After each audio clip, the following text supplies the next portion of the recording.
In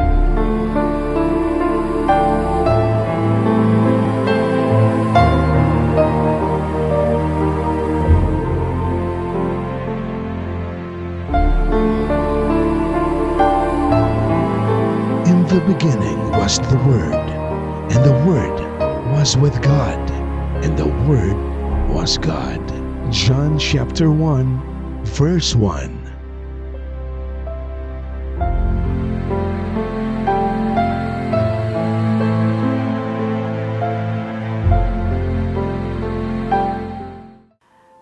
A blessed day, kanya tayo amin nang nangrunang ni fathers dito rabaw ti daga, dito tatay, dito ama. Happy Father's Day to all.